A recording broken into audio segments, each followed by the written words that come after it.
Oui, alors du jeu mobile et du jeu vidéo en général, hein, parce qu'aujourd'hui on fait des jeux sur toutes les plateformes. Alors on a été créé il y a 23 ans par Michel Guillemot. Donc tu parlais justement de démocratisation, c'est exactement ça. Hein. C'était déjà la vision de Gameloft, c'était de casser les barrières pour accéder aux jeux vidéo. La première barrière, c'était d'acheter une console. Bon, bah, avec un téléphone dans la poche, il n'y a pas besoin d'acheter de console. Et le deuxième, après, c'était d'acheter un jeu.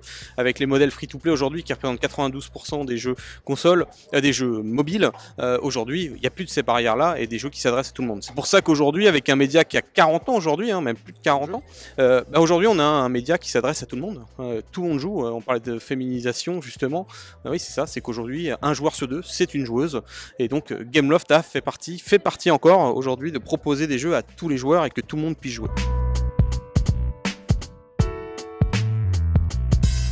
Alors qui attire les marques exactement. Alors le jeu vidéo historiquement c'est beaucoup d'entertainment, hein, la principale verticale et les principaux partenaires qu'on peut avoir qui font de la publicité dans nos jeux. Ensuite beaucoup les jouets, des marques comme Lego sont très présentes dans le jeu vidéo et aujourd'hui on voit la food, l'hygiène, la cosmétique qui arrive petit à petit avec des intégrations différentes. Hein. Beaucoup de marques qui viennent avec des partenariats dans des jeux pour intégrer des éléments de cosmétique, mais aussi aujourd'hui maintenant sur la partie média c'est ce qu'on essaie de proposer vraiment aux marques avec des formats opt-in comme les rewarded vidéo qui sont les formats aujourd'hui uniques aux jeux vidéo et qui sont vraiment les plus performants. Oui, alors on a travaillé justement avec EDF sur des campagnes qu'on a pu faire sur la fin de l'année, justement où il y avait une dimension écologique. On proposait aux joueurs de se connecter aux heures creuses, et quand tu te connectais aux heures creuses, tu pouvais bénéficier d'un avantage et d'un bonus et d'une reward dans le jeu. Et grâce à ça, on a pu orienter les joueurs à d'autres moments de la journée, des moments où l'électricité coûte un petit peu moins cher justement. Il y a cette dimension-là, donc ça c'est un exemple de campagne qu'on a pu faire. Puis après, des exemples de campagnes qu'on a pu faire avec des marques plus d'FMCG, ce que tu parlais justement.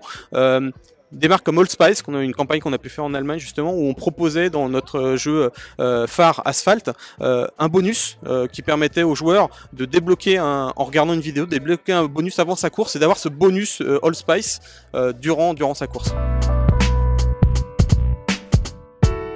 Ah bah tout à fait, ouais. Vraiment dans le jeu vidéo aujourd'hui on est sur un média qui est structuré, qui respecte les standards du marché en termes de format, en termes de tracking, en termes de measurement aujourd'hui, qui offre des performances qui sont au-dessus de tous les médias digitaux traditionnels, alors, notamment grâce à ces formats opt-in. Quand c'est très bien fait, quand c'est proposé en plus par des éditeurs comme Gameloft, où on a double casquette, on parle aux joueurs, on parle aux marques, on connecte les deux à ces dimensions-là. Donc aujourd'hui, toutes les marques, il y a encore des marques qui doivent venir, on voit les marques arriver de plus en plus, et on pense qu'elles vont arriver de plus en plus dans ce média-là, qui est le premier d'entertainment dans le monde avant le cinéma et la musique.